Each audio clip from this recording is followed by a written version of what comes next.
La Coupe du Monde de football et les JO prévus en 2016 n'arrangent rien à la flambée des prix des logements à Rio de Janeiro. Avec ses 6,1 millions d'habitants intramuros et plus de 12 millions dans l'aire urbaine, Rio de Janeiro est l'une des métropoles les plus importantes du continent américain. Pas étonnant dès lors que les logements soient une denrée rare et atteignent ainsi des prix exorbitants. Tout de suite un panorama des quartiers sympas où se loger, mais aussi des prix pratiqués à Rio.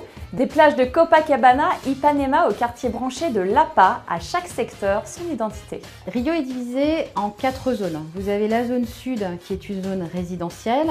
On y trouve les quartiers de Copacabana, Ipanema et Les Bons. Vous avez ensuite la zone ouest qui est également résidentielle mais aussi une zone d'affaires. On y trouve les quartiers de Barra et de Recreio. Et vous avez la zone centrale qui elle par contre est une zone d'affaires. Et ensuite la région nord où se trouve l'aéroport international et le célèbre stade Maracana. Les quartiers de Copacabana et Ipanema sont bien sûr les plus connus pour leurs plages, leurs commerces, leurs restaurants qui finalement correspondent davantage aux standards européens. Mais attention, en retour, les prix y sont très élevés.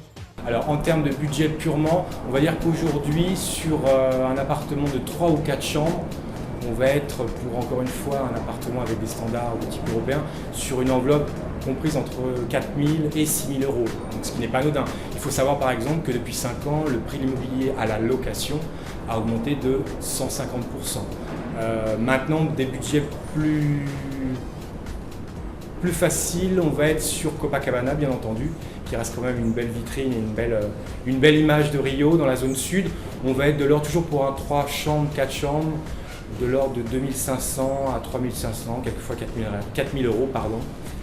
Et pour des budgets plus serrés, on va être davantage sur des quartiers comme Laranjeiras, qui sont des quartiers Laranjeiras, Catete, Flamengo, qui sont des quartiers d'ailleurs qui sont plus proches du lycée Molière, donc qui intéressent une catégorie aussi importante d'expatriés français bien sûr, et on va être sur des enveloppes toujours pour des 3-4 chambres aux alentours on va dire entre 2000 et toujours 3000, 3500 euros mensuels.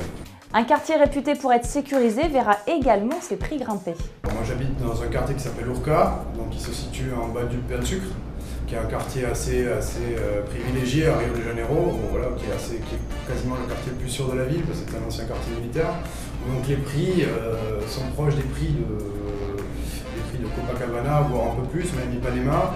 Donc on est à peu près à l'achat à plus de 10 000 reais au mètre carré, à la location, pour donner un ordre d'idée, une maison de 90 mètres carrés, ça va coûter 4 000 reais. 4 000 reais, soit un peu plus de 1 300 euros. Et ce n'est pas tout, si les prix vous semblent élevés, sachez qu'il faudra y ajouter les charges et l'IPTU, la taxe sur l'immobilier. Mieux vaut être prévenu en amont car la surprise peut être de taille. Alors une chose importante à savoir, dans la grande majorité des cas, on va dire 95%, les loyers n'incluent pas certaines taxes, dont l'IPTU, qui est l'équivalent de la taxe foncière. C'est une taxe que vous allez payer mensuellement 10 mois sur 12. Alors, on peut essayer de négocier avec l'agence ou le propriétaire un discount si on propose de payer cette taxe en une fois en début d'année. Il y a également une autre taxe qui s'appelle le condominio, qui est une taxe relative aux espaces communs de l'immeuble. Vous savez que les charges d'immeubles sont extrêmement chères ici, puisque nous avons des portiers dans les immeubles de la zone sud, des portiers 24 heures sur 24 qui se relaient. Il y a souvent une équipe de entre 5 et 10 personnes dépendant de la taille de l'immeuble.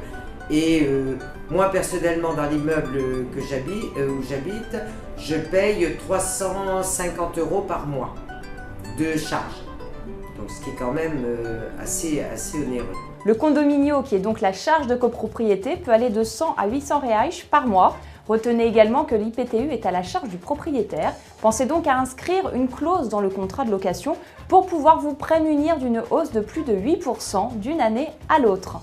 Mais les quartiers de l'asphalte, comme les cariocas les appellent, c'est-à-dire ceux des classes aisées, ne sont pas les seuls habitables. Quelques favelas deviennent de plus en plus à la mode, comme celle de Santa Teresa, perchée sur les hauteurs de la ville et surplombant Lapa. Pauline Grosso a même décidé d'y investir. J'ai acheté également 3 petites maisons dans une favela aussi à Santa Teresa. Alors la différence principale, il y en a plusieurs. En termes juridiques, la différence c'est que dans la favela, on n'a pas vraiment de titre de propriété, on n'est pas reconnu par la préfecture, donc on passe pas par le cadastre, on est enregistré nulle part. On a juste un contrat d'achat-vente sous seing privé entre acheteurs-vendeurs. Donc c'est un peu un risque parce qu'on ne sait pas ce qui peut se passer, si un jour la municipalité décide d'exproprier, enfin bon. Un risque que beaucoup de gens ne souhaitent pas prendre, les clichés ont la vie dure. C'est un lieu tranquille, agréable, les gens sont super sympas, la vue est magnifique.